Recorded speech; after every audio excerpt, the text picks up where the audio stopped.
그냥 한 절씩 교독하면서 하나님의 말씀 가운데 나아가도록 하겠습니다. 민수기 14장 26절부터 45절까지의 말씀, 저 여러분이 한 절씩 교독하고 마지막 절은 합독하도록 하겠습니다. 교독합니다. 여호와께서 모세와 아론에게 말씀하여 이르시되 나를 원망하는 이 악한 회중에게 내가 어느 때까지 참으랴. 이스라엘 자손이 나를 향하여 원망하는 바 그 원망하는 말을 내가 들었노라. 그들에게 이르기를 여호와의 말씀에 내 삶을 두고 맹세하노라. 너희의 말이 내 귀에 들린 대로 내가 너희에게 행하리니 너희 시체가 이 광야에 엎드려질 것이라. 너희 중에서 20세 이상으로서 계수된 자 곧 나를 원망한 자 전부가 여분네의 아들 갈렙과 눈의 아들 여호수아 외에는 내가 맹세하여 너희에게 살게 하리라 한 땅에 결단코 들어가지 못하리라. 너희가 사로잡히겠다고 말하던 너희의 유아들은 내가 인도하여 드리리니 그들은 너희가 싫어하던 땅을 보려니와 너희의 시체는 이 광야에 엎드려질 것이요 너희의 자녀들은 너희의 반복 죄를 지고 너희의 시체가 광야에서 소멸되기까지 40년을 광야에서 방황하는 자가 되리라. 너희는 그 땅을 정탐한 날수인 40일의 하루를 1년으로 쳐서 그 40년간 너희의 죄악을 담당할지니 너희는 그제서야 내가 싫어하면 어떻게 되는지를 알리라 하셨다 하라.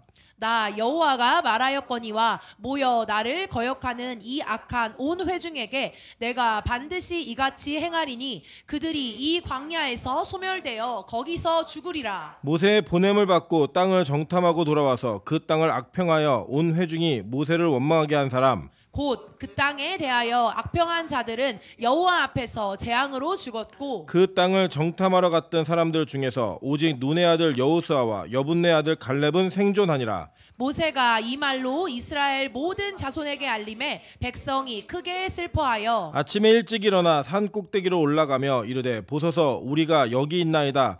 우리가 여호와께서 허락하신 곳으로 올라가리니 우리가 범죄하였음이니이다. 모세가 이르되 너희가 어찌하여 이제 여호와의 명령을 범하느냐. 이 일이 형통하지 못하리라. 여호와께서 너희 중에 계시지 아니하니 올라가지 말라. 너희의 대적 앞에서 패할까 하노라.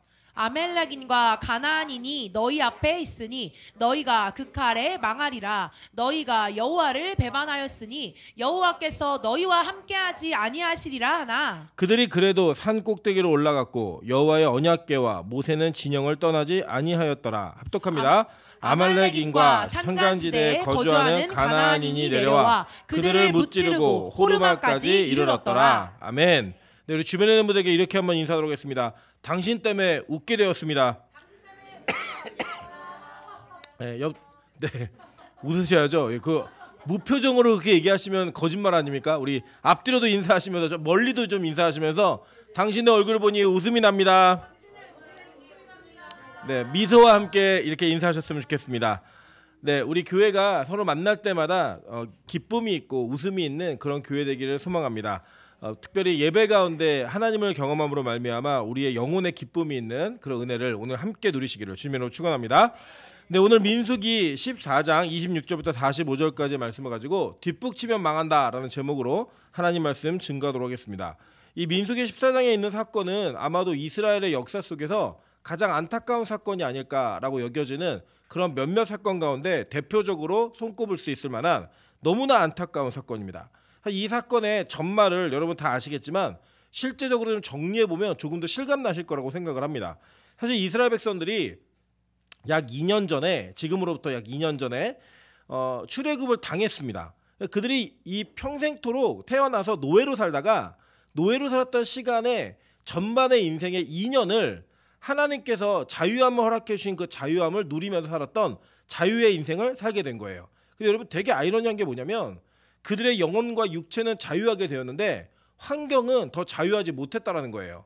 잘 생각해 보시면 오히려 그들이 항상 하나님께 불만이 있을 때마다 얘기했던 게 뭐냐면 우리 다시 애굽으로 돌아가자였어요. 그건 뭐냐면 지금 이 광야의 생활보다는 애굽에서의 노예 생활이 훨씬 낫다는 겁니다. 근데 이걸 비교해 보면 환경과 신분의 차이가 역설적으로 나타나는 거예요. 예를 들면 애굽에서는 환경이 너무 좋았죠. 그죠? 너무 좋았는데 신분이 뭐였어요? 노예였다라는 거예요. 반면에 광야에서는 그들의 신분이 뭐였죠? 자유인이고 하나님 나라의 백성이었고 군대였습니다. 그런데 그들의 환경은 광야였다라는 거예요. 이 두 가지의 아이러니가 겹칠 때 우리는 항상 고민할 수밖에 없는 문제가 생긴다는 겁니다. 여러분 이 땅에서 우리가 여러분 옛날에 매트릭스라는 영화 아시죠? 매트릭스라는 영화 아시죠? 그 매트릭스의 내용을 좀 줄거리를 좀 요약을 하면 이런 내용이잖아요. 우리가 살고 있는 이 세계가 가상세계라는 거예요. 그리고 모든 인간은 다 컴퓨터에 의해서 조종을 받고 있는데 이 머리 뒤에다가 전자호수를 꼽고 거기에 연결된 모든 그 신경계나 이런 모든 것들이 뇌를 자극해서 그 뇌가 그 일이 실제처럼 일어나는 것처럼 이게 느껴지도록 만든다는 겁니다. 그래가지고 그것을 컴퓨터가 다 조절하는 거예요. 그리고 누구는 어떤 대배우의 인생을 살든지 누구는 가난한 인생을 살든지 병에 들든지 모든 일들을 다 그 가상세계에서 처리하는 그런 능력이 있는 겁니다. 그래서 그중에 몇몇 사람들이 그 가상세계를 탈출해가지고 컴퓨터랑 싸우는 전쟁이 매트릭스예요. 근데 거기에 보면 어떤 장면이 나오냐면 이 대머리 까진 사이퍼라는 그 등장인물이 나오는데 이 컴퓨터하고 거래를 합니다. 어떤 거래를 하냐면 우리 컴퓨터의 지배를 받고 있지 않은 사람들이 사는 곳을 알려줄 테니까 내가 가상세계에서 어마어마한 돈을 소유하며 살 수 있게 해주겠냐고. 그래갖고 이 딜을 하는 그 장면이 하나 나옵니다. 거기서 우리가 볼 수 있는 내용이 뭐냐면 이런 겁니다. 우리가 하나님 나라의 백성으로 사는 것 이것 자체에 대한 명제는 너무나 우리에게 매력적이에요. 천국의 백성, 천국 갈 거다. 여러분 그런 매력적으로 안 느껴지세요? 제가 이게 왜 매력적으로 느끼냐면요. 보통 우리가 전도를 하다가 천국에 대한 이야기를 하면 그걸 거부하는 분은 없어요. 자기가 내가 생각하고 믿는 천국은 너와 다르다라는 이야기를 하시지만 천국에 대한 이야기를 거부하는 분은 없습니다. 특별히 뭐 복을 빌어드리도록 기도하겠습니다. 천국 가시도록 기도할게요. 라는 이야기를 하면 그거를 싫다 하시는 분은 거의 안 계세요. 오히려 반면에 우리의 죄에 대한 문제와 환경에 대한 문제가 고난과 어려움에 대한 일들을 이야기할 때는 싫어할 수 있어도 우리의 영혼과 우리의 모든 것들이 자녀 천국 갈 거예요 라고 얘기하면 그거를 싫어하는 분들은 없더라는 거예요. 근데 문제는 뭐냐면 하나님께서는 그렇게 약속하신 그 천국에 대한 과정들을 우리가 원하는 방식대로 해결해 주지 않으시더라는 겁니다. 그러니까 이 땅이 예를 들어 이 땅이 여러분이 원하는 모든 것들을 다 이루고 살 수 있으면 천국을 소망할까 안 할까요? 할 수가 없어요. 여러분 우리 인간은 이 당장에 만족하는 존재이지 멀리 볼 수 있는 존재가 아닙니다. 그래서 여러분 제가 이제 가끔 그런 얘기하거든요. 이제 찬수하고 어떤 딜을 할 때 얘기를 해요. 지금 참으면 나중에 이만큼 줄게. 그리고 지금 먹으면 그거밖에 못 먹어라고 얘기해도요. 통하질 않아요. 나중에 소용없다는 거예요. 지금 당장이 중요하다는 거예요. 우린 그걸 보면서 야, 이렇게 좀 똑똑하면 지금 잠깐 참고 나중에 더 많은 걸 얻는 게 유익이라고 생각하는데 우리 인간이 하나님 앞에서 우리 어른들도 그걸 못하더라는 거예요. 지금 이 땅의 안녕과 평안이 훨씬 더 중요하다는 생각을 갖고 있는 그 모습이 있더라는 겁니다. 이스라엘 백성이 바로 그런 상태였어요. 그들은 2년 동안 해보지도 않았던 생고생을 하는 거예요. 이전에는 주인의 부뚜막에 앉아가지고 주인의 고기를 삶으며 그 고기 국물을 떠먹는 기쁨이 있었고 그 고기 몰래 훔쳐먹는 재미가 있었고 그것 자체가 인생의 행복이었습니다. 그랬던 그들이 광야로 자유인이 돼서 나오다 보니까 뭘 먹어야 되느냐? 만나와 메추라기 외에는 먹는 게 없는 거예요. 물도 반석에서 터진 물만 먹어야 되고 떼약볕 때문에 강추위 때문에 구름기둥과 불기둥이 아니면 생존할 수 없는 그 땅을 2년 동안 살았다고 한번 생각해 보세요. 여러분 이제 이게 어르신들도 많이 경험해 보셨지만 여행을 아무리 좋아해도요. 여행 나가서 한 2주 정도 되면 정말 집에 가고 싶습니다. 예, 진짜 집에 가고 싶습니다. 그러니까 뭐 2박 3일 당일치기 이런 건 되게 기쁨이 있어요. 사람이 이렇게 살아야지. 뭐 사람이 이렇게 바람도 쐬고 콧구멍에 바람도 넣고 살아야 되는데 2주 동안 여행을 하시다 보면요. 이제 집에 가고 싶다. 외에는 그 어떤 것도 우리의 소망이 되지 않아요. 그러니까 2년 동안 그렇게 처음으로 집을 떠난 거예요. 자기의 터전을 떠나 평생을 애굽에 머물던 사람들이 2년 동안 그 여정을 걸었을 땐 마음이 어땠을까요? 지치고 힘들고 이거 좀 빨리 끝났으면 좋겠다 이런 마음이 없었을까요? 그런 마음 가운데 하나님께서는 그들을 가나안의 입구로 이렇게 인도하셨습니다. 가데스 바네아예요. 여기에서 하나님 명령하신 게 뭐냐면 오늘부터 너희들이 전쟁에 이거였어요. 명령은 지금부터 전쟁이다 이거였다고요. 그런데 사람들이 제안을 합니다. 어떤 제안을 하냐면 하나님 우리가 들어가 살 땅을 먼저 좀 정탐하고 오면 어떨까요? 라는 제안을 해요. 그래서 모세에게 그 제안을 했고 모세가 하나님께 기도합니다. 그래서 기도한 내용을 통해서 하나님께서는 그것을 허락해 주셨어요. 그래서 그들이 그 땅을 들어갈 때 여기 이 땅에 들어간 사람들의 명단을 보시면요. 12지파에서 가장 유력한 12명이 각 지파에 한 명씩 대표가 되어서 이 땅을 들어가게 됩니다. 거기 여러분이 이제 오늘 읽으신 그 여호수아가 있고 또 갈렙이 있는 거예요. 나머지 10명의 이름도 다 기록되어 있습니다. 여기 보시면 13장 4절부터 16절까지가 이 명단의 이름이 쭉 나옵니다. 그런데 여기 이름 보면 이름의 뜻이 다 좋아요. 내용이 뭐냐면 명성이 난 자, 심판자, 공격자, 그가 구속할 것이다. 여호와께서 구원하신다. 구원자, 하나님은 나의 복, 하나님의 백성, 숨겨진 자, 은닉된 자, 하나님의 어미, 하나님께서 구원하신다. 이런 내용들은 이름의 뜻이 얼마나 좋아요. 그죠? 우리도 이름 보면은 가끔 이름 들으면 와, 이름 좋다. 뭐 이런 애들 있잖아요.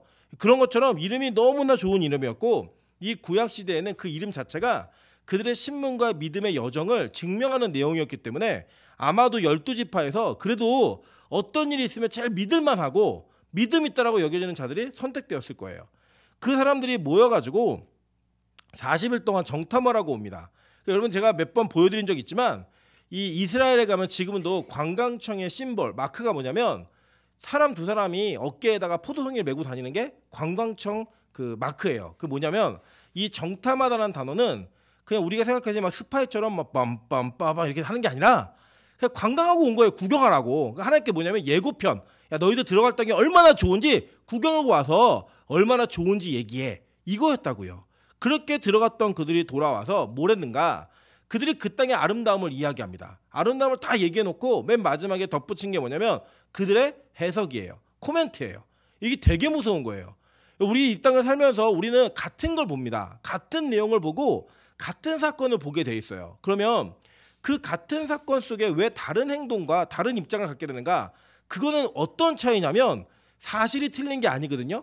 그걸 어떻게 해석하는가예요. 예를 들면 요 근래에 뭐 검찰의 수사 이거를 보고 각자 입장 차이가 있겠죠. 검찰이 수사하는 내용은 똑같아요.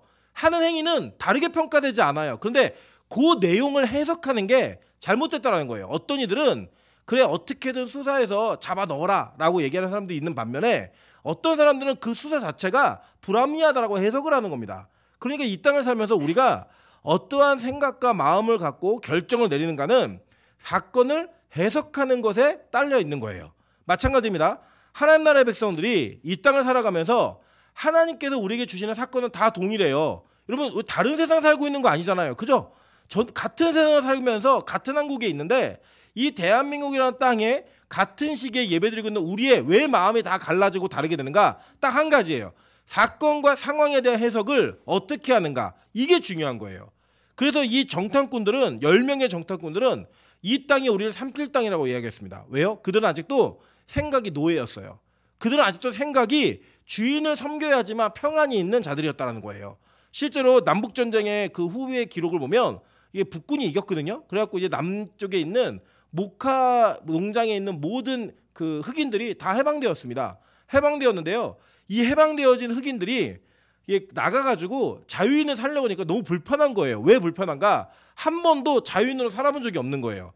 그래서 그들이 다시 모카 농장으로 들어가서 그들 옛 주인에게 내가 다시 모카 농장에서 일할 수 있게 해달라는 요청을 하는 일들이 비일비재하게 보고가 됩니다. 왜 그렇죠? 사람은 얻은 것에 익숙해지면 그 익숙한 걸 떠나는 거를 잘못됐다라는 표현을 많이 하고요. 그게 불편해요. 근데 여러분 잘 보세요. 불편한 게 아니라 실제로는 익숙하지 않을 뿐이에요. 익숙해지면 그걸 적응을 합니다. 근데 우리 인간은 그 내용에 대해서 그 사건에 대해서 잘못 해석을 하고 내 옛사람이 그대로 살아있다 보니까 그 현실 자체를 받아들이는 거 불편하는 거예요. 이들이 다 그랬어요. 그러니까 이 가나안 땅에 있는 안악자손들과 거인들을 보면서 그들이 생각했던 내용이 뭐냐면 야 우리 죽었다예요. 우리 끝났다예요. 그들이 여지껏 어떻게 이곳을 이어왔는지 그 당시에 전 세계 최강대국이었던 애굽에서 2년 전에 하나님께서 그 강대국에 있는 모든 신들을 다 멸절시켜버리고 하나님께서 그들을 건져내셨거든요. 그걸 기억을 못하고 그들이 떠든 건 뭐냐면 딱 하나예요. 야 우리 죽었다. 끝났다예요. 그래서 이 부정적인 평가가 이스라엘 전체에게 다 퍼집니다. 다 퍼질 때 그 말을 옮기고 행했던 모든 사람들이요 뭐 했냐면 밤새도록 울었어요. 밤새도록 울고 난 다음에 하나님께서 그들에게 경노하신 그 내용이 무엇이었냐면 너희들 하루를 1년으로 쳐서 이 땅에서 다 죽게 될 것이다. 이거예요. 이게 얼마나 무서운 얘기인지 우리 한번 보셔야 됩니다. 왜냐하면요, 하나님이 원래 이 백성들을 2년 만에 가나안 땅으로 들이밀으실 계획이 있었던 거예요. 그중에 여러분 1년은 어떻게 썼는지 아시죠? 약 2개월 동안 50일 동안 시내산에 도착했고, 시내산에서 1년 좀 안 되게 뭐 했냐면 성막 지었거든요. 그러니까 거기서 뭐 했냐면 고생한 것도 아니라 하나님의 백성으로서의 신분의 탈바꿈을 현실로 옮겨주신 거예요. 그냥 말로만 너 하나님 백성이야가 아니라 법도 주시고, 그 법 속에서 우리가 죄의 문제를 해결할 수 있는 방법도 주셨고, 이스라엘 백성들이 어떻게 군대처럼 살아야 되는가, 군대에 대한 서열도 허락해 주셨어요. 그래서 각 지파가 어떻게 위치해야 될지, 진행할 때 어떻게 걸어야 될지, 머무를 때는 어떤 포지션을 취해야 될지 모든 것들을 다 알려주시면서 이제 너희 노예 아니야, 이제 내 백성이고 나의 사람들이야 라고 하는 명확한 그들의 변화를 허락해 주셨단 말이에요. 그리고 이제 1년이에요. 1년을 그들이 광야 생활을 하면서 느꼈던 게 뭐냐면, 야, 하나님이 우리 죽이려고 여기까지 이끌어내셨구나, 이거예요. 지난번에 저희 아내하고 저하고 집에 가면서 찬수를 데리고 가는데, 찬수가 좀 말을 안 들어가지고 저희가 어떻게 얘기했냐면 차 세워 이렇게 얘기했어요. 그래서 찬수가 뭐라고 얘기했냐면, 그럼 이제 차 세우고 나 버릴 거야? 이렇게 얘기하더라고요. 그래서 제가 이렇게 얘기했어요. 야, 내가 너를 얼마나 키웠는데 너를 버리겠어. 그러니까 이 아이의 생각에는 차를 세웠을 때 엄마 아빠가 자기를 버릴 거야 라고 하는 두려움이 있는 거예요. 근데 이게 얼마나 미련함이에요. 여러분, 저희 부부가 찬수를 어떻게 키웠는지는 잘 모르시겠지만, 금이야 오개까지는 아니지만 잘 키웠어요. 그냥 이 아이가 하나님의 아이로 성장하기 위해서 많은 것들을 투자하고 기도해주고 이렇게 키웠거든요. 근데 잠깐 말 안 들었다고 차에서 버리겠어요? 이게 아이가 가진 생각인데, 이 생각이 저 여러분들에게 있더라는 거예요. 응답이 좀 안 되는 것 같고, 내가 원하는 환경이 빨리 허락되지 않는 것 같고, 무언가 하나님께서 나를 외면하신 것 같은 느낌이 좀만 들면, 하나님 나 버렸나? 이 생각 한다 안 한다? 엄청 많이 하시잖아요. 그죠? 하나님이요, 뭐 할 일이 없어갖고 여러분을 여지껏 신앙생활 하게 하면서 이제 와서 그거 하나 때문에 버리려고 여러분 여기까지 끌고 오셨겠어요. 우리 옆 사람이 이렇게 인사하겠습니다. 정신 차립시다. 정신 차리세요. 하나님이 여러분 절대로 버리려고 여기까지 데려온 게 아니라고요. 하나님 버리려고, 지옥 보내려고 권사 만든 거 아니고, 지옥 보내려고 장로 만든 거 아니고, 지옥 보내려고 교육자 만든 거 아니에요. 매일 예배를 드리게 하려고 여러분 하나님이 이끄셨는데, 여러분 지옥 보내라고 그렇게 하지 않으셨다고요. 믿으십니까? 믿으세요. 이거 진짜 확실히 믿으셔야 돼요. 그리고 이 백성들이 그렇게 이끌려 나왔는데, 맨날 하는 얘기가 뭐냐면, 그래 하나님 죽이려고 여기 끌어냈구나, 이거예요. 하나님 뭐 할 일이 없어서. 하나님이 왜 그런 일을 하시겠어요? 절대 그런지 않은 분이심에도 불구하고 우리가 그분을 신뢰하지 못해요. 그래서 여러분, 이 중요한 게 뭐냐면요, 부정적인 내용들은요 여러분이 자꾸 마음에 새기시면 안 돼요. 원망하는 내용과 불평하는 내용들을요 자꾸 옮기시면 안 돼요. 차단하셔야 되는 거예요. 차단. 그 차단은 너무나 중요한 게 뭐냐면, 나도 죄를 짓지 않고 남도 살릴 수 있는 은혜가 됩니다. 여러분, 결론을 보시면 이 땅에 대해서 악평한 자들은 여호와 앞에서 재앙으로 죽었습니다. 그러니까 그 부정적인 말을 접수해가지고 옮겨서 전체가 다 죄를 범했더니 처음에 시작한 근원을 찾아서 죽여버리셨어요. 여러분, 이게 되게 위험해요. 뭐가 위험하냐? 하나님은요 반드시 어떤 죄의 문제가 탁 폭발이 되면 그 폭발된 죄의 근원이 어디인지 반드시 찾으세요. 찾아서 그 근원을 찾아서 하나님의 그 죄악의 문제를 제거하시기 위한 고통이 있든 아픔이 있든 징계가 있든 뭐든 반드시 이루십니다. 그래서 여러분, 우리 대화나 말 속에 내가 이 말을 했을 때 여파가 어떻게 벌어질까에 대한 고민을 항상 하셔야 돼요. 내가 이 말을 던졌을 때 그 이후에 상황과 사건이 어떻게 진행될 것인가에 대한 고민을 항상 하셔야 된다고요. 그걸 염두하지 않고 말하다 보면 반드시 실수하는 일이 벌어질 수 있습니다. 특별히 교회 안에서는 이게 너무나 중요해요. 제가 지난 설교 때도 말씀드렸지만, 이 기독교 안에 가짜뉴스가 전달되는 게 너무나 보편적인 현상이 돼버렸어요. 이게 너무나 전 되게 자존심 상해요. 되게 자존심. 왜냐하면 교회가 정치의 온상이 되어버린 거잖아요. 교회가 원래 무슨 공동체예요? 구원의 공동체예요. 복음의 공동체라고요. 근데 세상이 교회를 어떻게 바라보냐면, 야, 저기서는 정치질을 하면 내가 원하는 효과를 거둘 수 있어. 이게 교회에게 바라고 기대하는 세상의 기준이다? 그러니까 너무나 자존심 상한 일 아닙니까? 너무나 속상한 일 아니에요? 절대 그런데 현혹되지 마세요. 어떤 막 문자 돌리고 이런 것도 저는 웬만하면 안 했으면 좋겠고, 있더라도요 이게 사실인지 아닌지를 반드시 확인하세요. 이 내용이 진짜인가 아닌가 확인하셔야지만 우리가 이 땅에서 벌어지는 거짓된 사람들의 계략과 모략에 휩쓸리지 않을 수 있다는 거예요.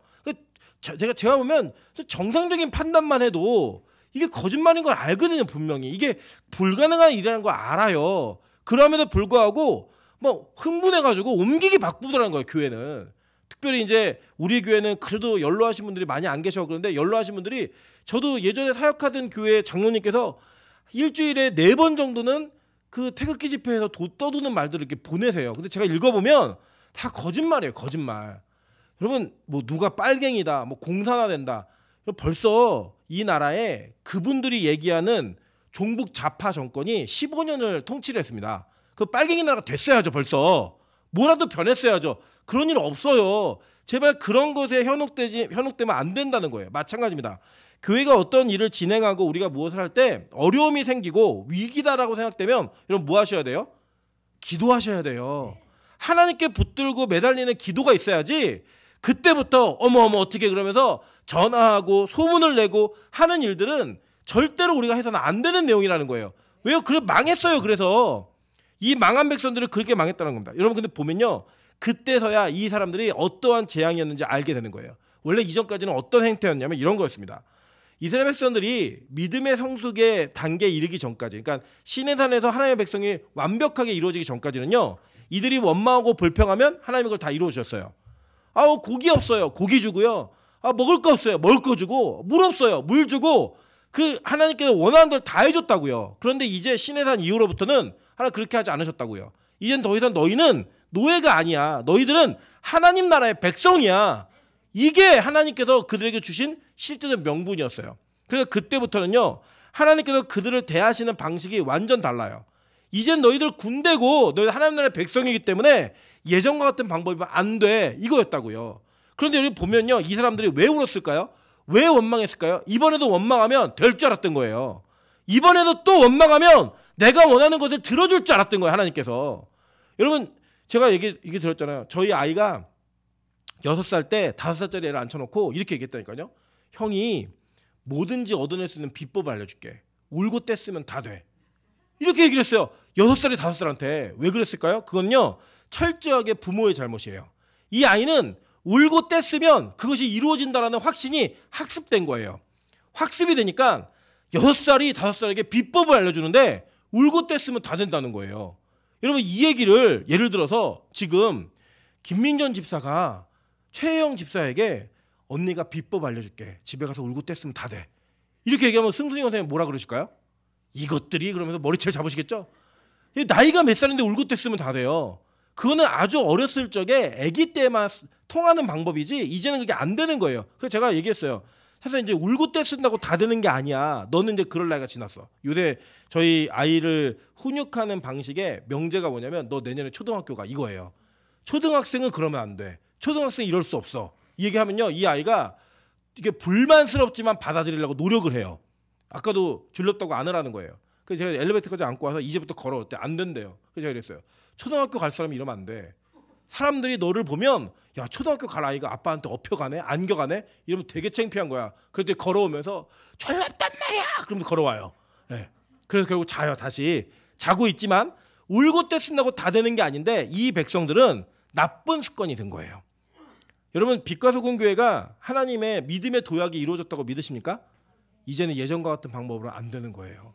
그냥 나 모르게 손 놓고 그냥 울고 떼쓰고 불평하고 불만하면 다 된다? 절대 그렇잖아요. 이제는 하나님 어떻게 대하시냐면요. 어른으로 대하신 거예요. 죽여버렸어요. 악평한 자들을 다 끝내버렸습니다. 그러니까 얘네가 깜짝 놀란 거예요. 왜요? 한 번도 이런 일이 없었거든요. 한 번도 하나님이 이렇게 노엽게 한 적이 없으셨거든요.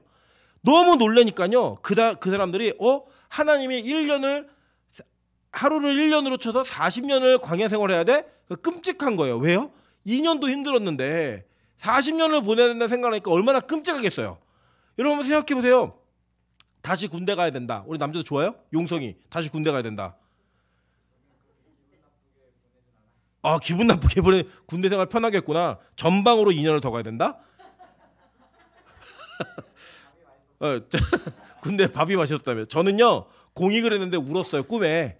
제가 분명히 훈련을 받았는데 저보고 다시 받으라는 거예요. 그래서 제가 총을 들고 저희 소대장을 가서 총을 뒤밀고 얘기했어요. 당신이 된 거 알지 않냐고 얘기할 때 그 소장이 울면서 내가 이거 행정적으로 잘못돼갖고 너가 여기서 훈련받는 거 알지만 어쩔 수 없다고 막 우니까 제가 같이 울더라고요. 그럼 일어나는데 울고 있어요.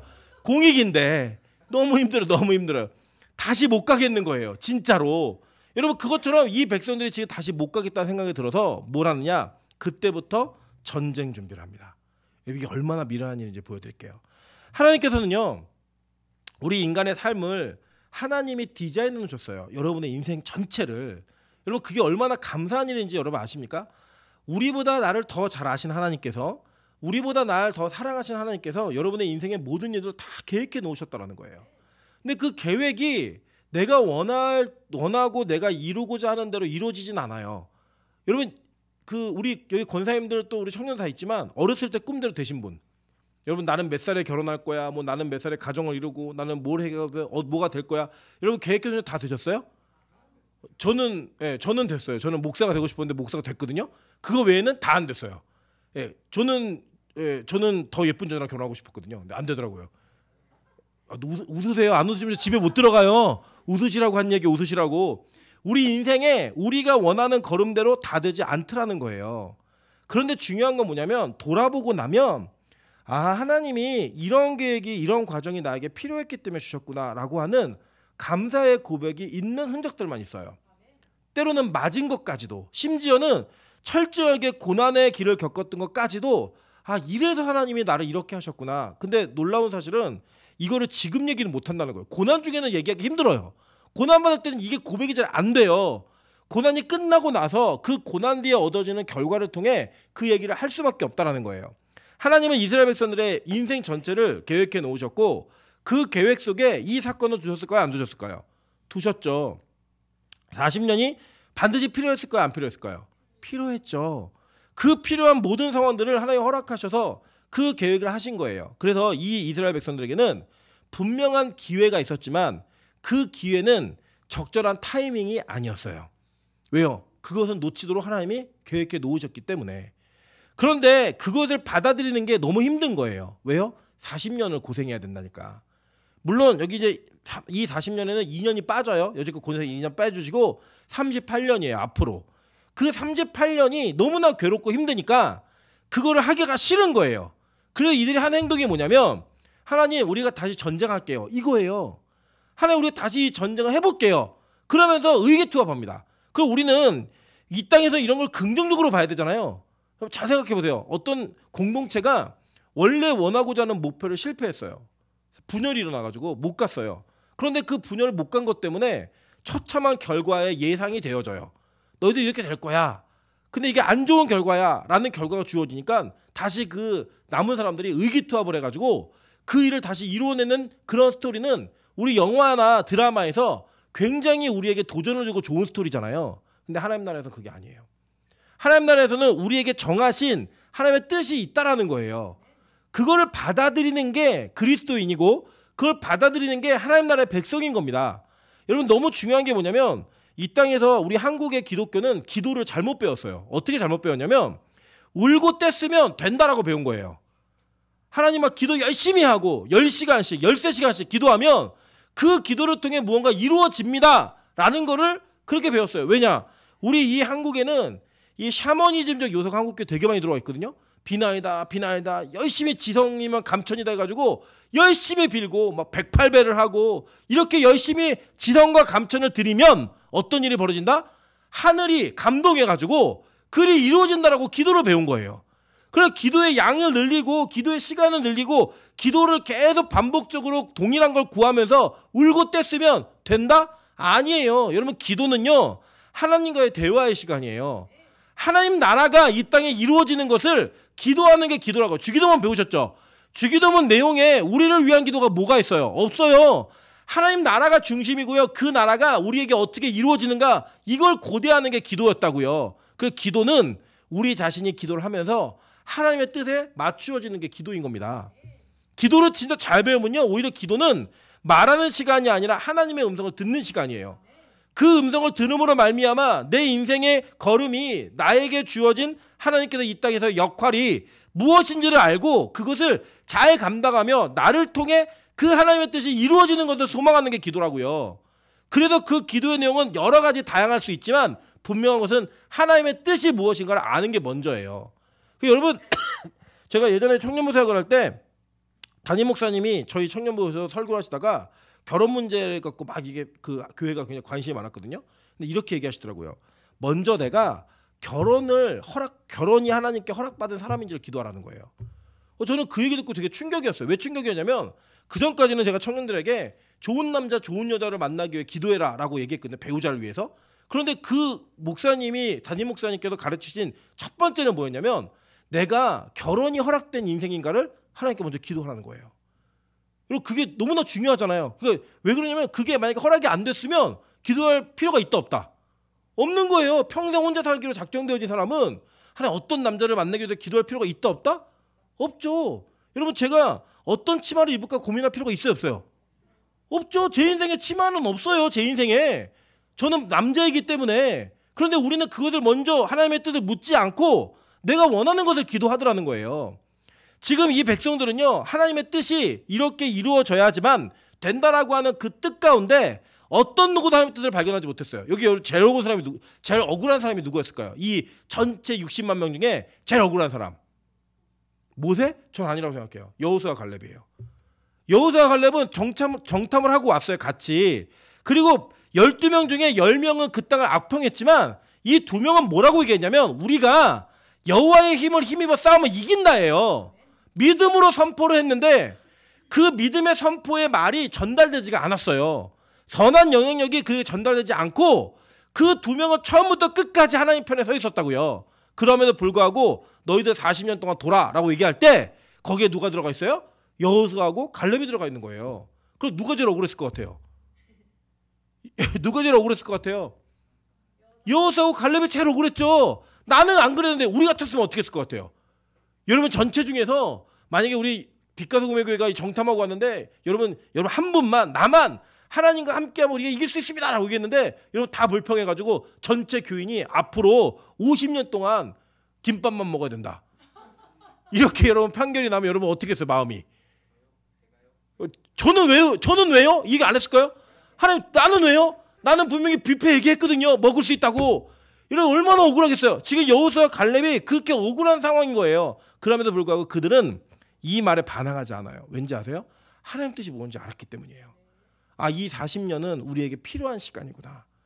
그래서 그들은 자신들의 입장은 그 40년의 대가를 치르지 않아도 되는 입장이었음에도 불구하고 그걸 받아들이는 거예요. 이걸 뭐라고 얘기하는지 아십니까? 이걸 믿음과 순종이라고 말하는 거예요. 여러분 이게 참 어려운 일이죠. 우리는 연좌제가 금지돼 있잖아요. 법적으로. 그리고 우리 자신은 내가 잘못하지 않은 일에 책임을 지는 걸 힘들어요. 특별히 세대가 지나가서 요새 MZ세대라고 얘기하는 이 세대들은요. 자기의 책임이 아닌 것을 자기가 받는 것에 대해서 굉장히 큰 부당함을 느끼고 사는 아이들입니다. 근데 성경에서는요. 뭘 얘기하고 있냐면 너 책임이 아니었어도 하나님께서 정하신 뜻이면 받아들이라는 거예요. 하나님이 정하신 방법이면 그것에 순종하라는 거예요. 그거를 믿음이라고 얘기하는 거예요. 믿음. 그래서 여러분 교회 공동체는요. 같은 운명이에요. 교회 공동체는 하나의 공동체이지 어떤 사람들을 개별적으로 평가해서 그 개별성을 가지고 그 대가를 치르게 하는 공동체가 아니라는 겁니다. 빛과 소금 교회는 그런 차원에서 이 땅에서 같은 사명이고 같은 이 의무와 책임을 짊어진 사명 공동체임을 여러분 잊지 않으셔야 돼요. 그래서 옆 사람의 범죄함이 내 회개할 문제가 되고요. 옆 사람의 실수가 내가 감당해야 할 책임도 되는 거예요. 그래서 우리 모두는 그러한 공동체성을 가지고 하나님 앞에 나아가야 되는 것입니다. 근데 이 나머지 정말로 억울할 것이 없는 백성들은요. 억울한 거예요. 그 억울함을 어떻게 표현하는 줄 아세요? 지금부터 우리가 다시 전쟁하겠다는 거예요. 그리고 얘기합니다. 40절 보세요. 아침에 일찍 일어나 산 꼭대기로 올라가며 이르되 보소서 우리가 여기 있나이다. 우리가 여호와께서 허락하신 곳으로 올라가리니 우리가 범죄하였음이니이다 라고 얘기해요. 내가 어제는 잠깐 내가 삔또가 나와서 실수했는데 다시 정신 차렸으니까 전쟁하겠습니다 라고 얘기를 해요. 근데 모세가 뭐라고 얘기하냐면 모세가 이르되 너희가 어찌하여 이제 여호와의 명령을 범하느냐 이 일이 형통하지 못하리라 라고 얘기해요. 그러면 진짜 억울한 사람 또 하나가 이제 모세잖아요. 두 번째 억울한 사람. 왜냐 모세는 지금 80이에요. 82이에요 지금 나이가. 그러니까 여기 40년이면 모세는 뭐예요? 거의 그냥 광야에서 죽는 게 어떻게 된 거예요? 예정된 거예요. 그냥 예약이에요. 예약. 광야에서 죽는 게 예약이에요. 그런데 모세는 범죄했어요? 안 했어요? 안 했어요. 그런데 모세가요. 저도 그럴 거잖아요. 그래, 니들 때문에 나만 억울하게 지금 광야에서 죽게 생겼다고.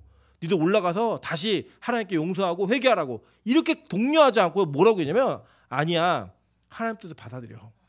하나님 뜻에 그냥 순종해. 그게 네가 보일 믿음이야. 이게 진짜 믿음이야 라고 얘기하는 거예요. 그러면서 모세가 뭐라고 했냐면 야 너희 어찌하여 이제 여호와의 명령을 범하느냐 이 일이 형통하지 못하리라 이렇게 얘기해요. 근데 마음 가운데는 이겼으면 좋겠다는 마음이 있었을까 없었을까요?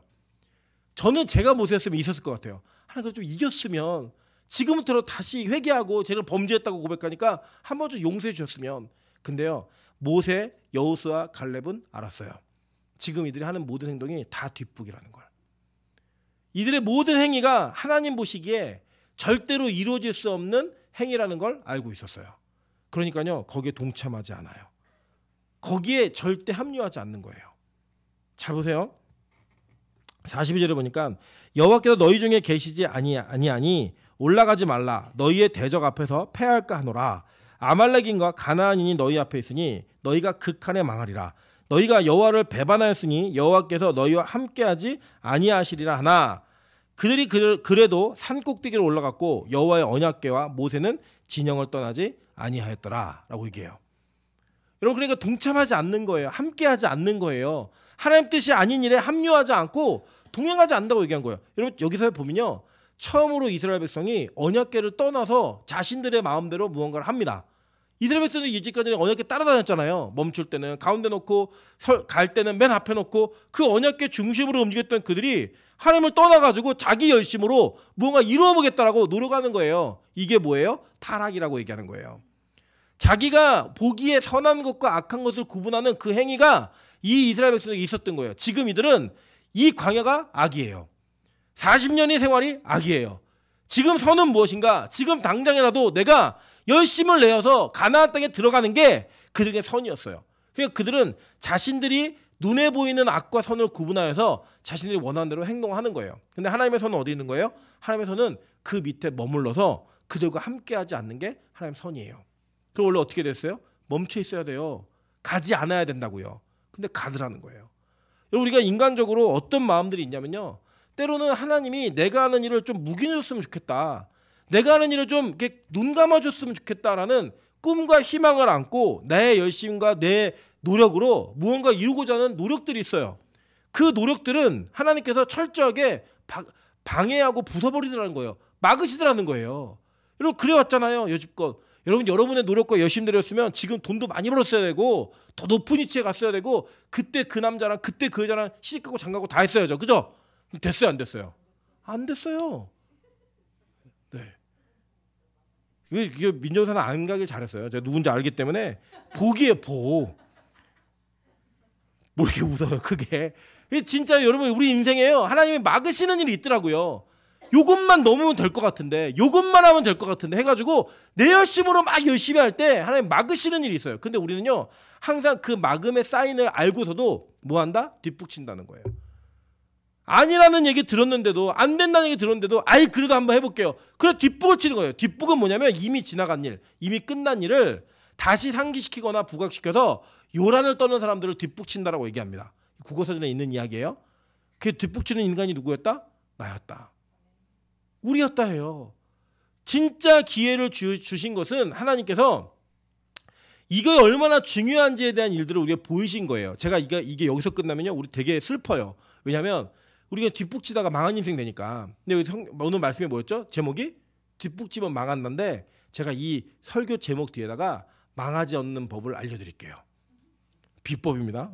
이거 돈 받고 팔면은 이게 사건이 되기 때문에 말씀을 은혜 가운데 알려드릴게요. 자 여기 보면요 이렇게 해서 이들이 져요. 철저하게 박살이 납니다. 그래서 그들이 쫓겨간 그 지역의 그 지역까지의 이름을 호르마라고 이야기합니다. 호르마. 근데 이 호르마라고 하는 이 지역이 민수기에 다시 등장을 해요. 언제 등장하냐? 가나안 땅에 입성하기 바로 직전에 그 하나님께서 이 사건을 허락해 주십니다. 우리 민수기 21장 한번 볼까요? 민수기 21장 자 보겠습니다. 자, 우리 1절, 2절, 3절 다 같이 합독합니다. 시작. 네겝에 거주하는 가나안 사람 곧 아랏의 왕이 이스라엘이 아다림 길로 온다 함을 듣고 이스라엘을 쳐서 그중 몇 사람을 사로잡은지라. 이스라엘이 여호와께 서원하여 이르되 주께서 만일 이 백성을 내 손에 넘기시면 내가 그들의 성읍을 다 멸하리이다. 여호와께서 이스라엘의 목소리를 들으시고 가나안 사람을 그들의 손에 넘기심에 그들과 그들의 성읍을 다 멸하니라. 그러므로 그곳 이름을 호르마라 하였더라. 아멘. 그곳 이름을 뭐라고 했다고요? 호르마라고 했다라고 얘기합니다. 이 호르마라는 뜻이 무슨 뜻이냐면 완전히 멸함, 완전히 멸망시킴 이런 뜻이에요. 그러니까 원래 이들이 완전히 멸망당했던 그 땅에서 40년이 지나가지고 하나님의 계획이 다 이루어져서 정말 때가 되니까 이들에게 이 땅에 다시금 리벤지, 복수전이 이루어지는 거예요. 여러분, 우리 보통은 가나안을 점령할 때 첫 번째 점령한 땅이 어딥니까 물으면 98%가 길갈이에요 이렇게 얘기를 해요. 뭐 대부분 여리고예요 뭐 이런 얘기를 많이 하세요. 근데요, 가나안의 첫 번째 점령한 땅은 호르마예요. 여기 보시면 이 1절에 보시면 네겝에 거주하는 가나안 사람이라고 얘기하죠. 여기 무슨 누구의 땅이었던 거예요? 가나안 땅이었던 거예요. 이 가나안 첫 번째 땅 호르마를 그러니까 38년 전이죠. 38년 전에 우리 아버지 할아버지가 여기서 뭘 했어요? 죄를 져가지고 하나님 말씀에 순종하지 않아 뒷북치다가 망했다고요. 그 망한 것을 누가 알아요? 아들이 알고 손자가 아는 거예요. 그래서 그들이 뭘 하냐면, 야, 38년 전에 우리의 조상들이, 우리의 부모들이 이 땅에서 뒷북치다가 망했어. 이번에 우리 뒷북치면 안 돼. 이번에 우리 절대로 이 싸움에서 물러서면 안 돼. 라는 마음을 그들에게 주신 거예요. 이게 뭐예요? 40년 동안 하나님 바꾸신 새 사람들이에요. 옛사람을 다 죽여버리고 새 사람을 허락함으로 말미암아 이제는 그 전쟁터 앞에서 물러서지 않고 싸울 수 있는 능력을 우리가 허락하신 거예요. 여러분, 우리가 그런 기회가 있잖아요. 예를 들어서 이런 겁니다. 여러분이 예예요. 그냥 비유예요.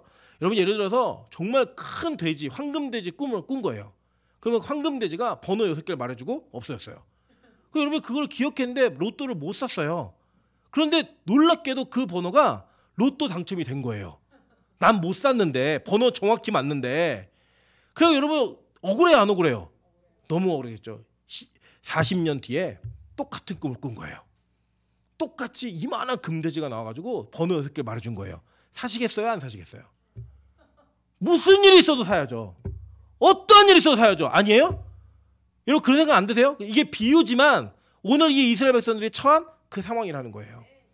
그들의 이 38년의 실패는 나중에 하나님께서 38년 뒤에 하나님께서 훈련시킨 제2세대, 새롭게 바꾸신 2세대가 가나안 땅에 들어갈 때 절대로 실패하지 않게 하기 위해서, 그 전쟁을 감당하게 하기 위해서 반드시 필요했던 훈련의 과정이었다고요. 여러분, 지금 우리 빛깔소금 교회도 저는 온 지 3년 반밖에 안 됐지만 우리 33년, 4년을 지키시면서 이 교회의 걸음 속에서 여러분이 많은 실패가 있었던 경험들이 있으실 거예요. 그 실패 속에 어떤 어려움이 있었는지도 여러분 다 아실 거예요. 저보다 더 많이. 왜 그 실패를 주셨는지 아세요? 이제 하나님께서 다시 그 기회를 주실 때 실패하지 말고 하나님 의지하면서 싸우라고. 하나님 의지하면서 붙들라고. 여러분, 그래서요, 실패의 경험이요, 여러분의 실패 속에 머무는 그런 여러분의 이유와 명분이 돼서 안 돼요. 뭐 우리 교회는 안 돼. 그런 게 어디 있어요? 바뀌면 되죠.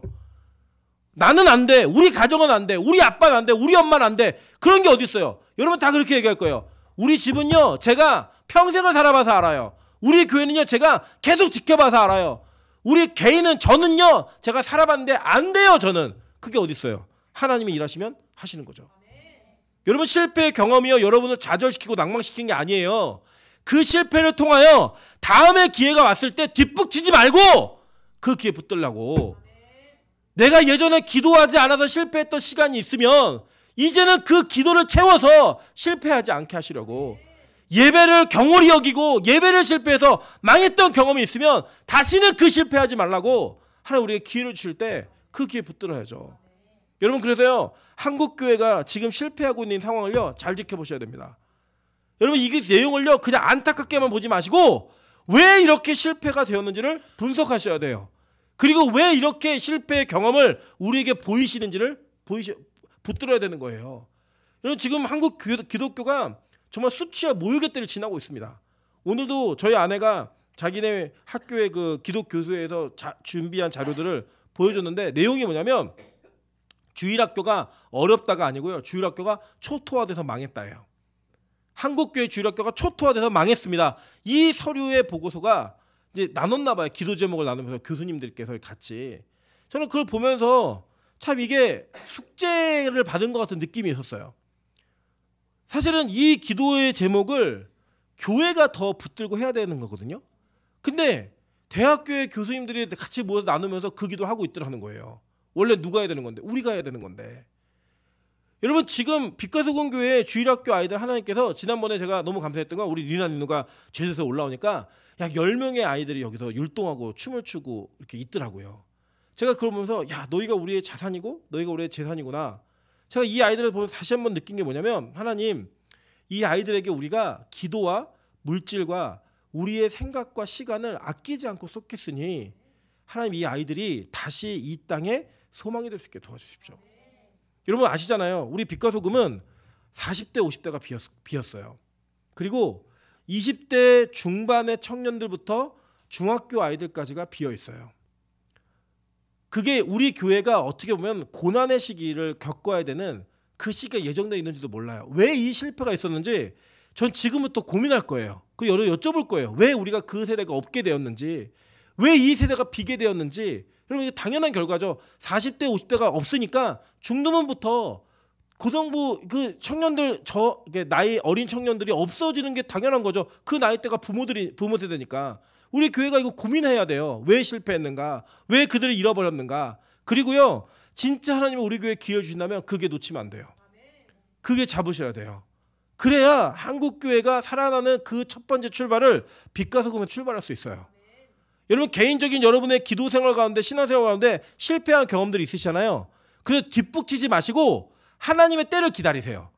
망한 걸 인정하세요. 그냥 내가 실패했습니다. 내가 망했습니다. 내가 하나님께 범죄해서 이 고난의 시기를 겪어야 된다면 겪겠습니다. 그런데요 하나님 내가 38년 뒤에 이스라엘 백성들이 다시는 실패하지 않고 그 복수를 성공하면서 첫 번째 가나안 땅의 점령을 그들이 38년 전에 실패했던 그 경험을 회복시키신 것처럼 내가 하나님 그 기회에 살릴 수 있게 도와주세요. 그 찬스를 잡을 수 있게 도와주세요. 여러분 예를 들어 이런 거예요. 자녀의 신앙교육에 실패하셨으면 손자 교육에 성공하셔야 돼요. 여러분 남편의 자녀 교육에 실패하셨으면 남편의 그 신앙의 여정을 같이 가는 걸 실패하셨으면 아들을 실패하시면 안 돼요. 우리에게 주어진 일들이 있다고요. 빛과 소금 교회가 잘한 부분도 분명히 있지만 실패한 부분도 있다고요. 그걸 인정하고 하나님 다시 우리에게 그 기회가 주어졌을 때 다시 이 교회에 하나님의 부흥이 일어날 때 하나님 그 실패한 것부터 해결되어지는 은혜가 있게 도와주옵소서. 그렇게 이 교회를 다시 회복시켜야 되는 은혜가 있는 거예요. 여러분 지금 우리 뒷북칠 때가 아니에요. 지금은요 철저하게 회개할 때예요. 철저하게 엎드리고 하나님이 멈춰서 기도해 라고 하면 기도해야 될 때예요. 내가 무엇을 잘못했고 내가 무엇 때문에 넘어졌고 우리 교회가 무엇 때문에 실패했고 무엇 때문에 실수하게 되었는지를 철저하게 분석하며 하나님 앞에 엎드려야 될 때가 지금 이때예요.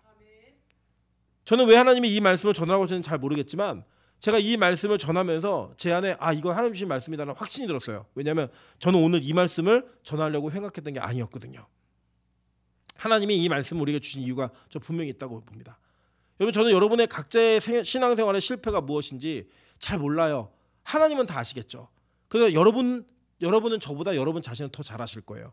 내가 이래서 실패했었구나. 내가 그때 했던 이 불만이, 이때 했던 그 말이, 그때 했던 행동이 나로 하여금 이런 어려움을 겪게 했구나. 이러한 안타까운 고난의 길을 겪을 수밖에 없는 하나님의 계획 속으로 들어왔구나. 이걸 인정하시라고요. 그런데 그게 끝나시면 안 돼요. 반드시 복수의 기회가 있어요. 역전의 기회가 있다고요. 그 기회를 절대 놓치지 않게 하시기 위해 하나님이 지금 오늘을 허락하신 거예요. 믿으십니까? 그걸 인정할 때 우리에게 다음번 호르마의 승리가 약속될 줄 믿습니다. 우리 빛과 소금 교회에 그러한 승리가 약속될 줄 믿습니다. 저 우리가 그렇게 하나님 앞에 나아가는 빛과 소금 교회 성도 되시기를 주님의 이름으로 축원합니다. 시간 같이 한번 찬양으로 기도하며 나아가겠습니다. 내 눈 주의 영광을 보내. 이 땅에서 하나님께서 우리에게 보여주시는 모든 과정은 영광이에요. 믿으십니까? 그게 고난이어도 영광이에요. 왜요? 하나님이 직접 보이셨다니까요.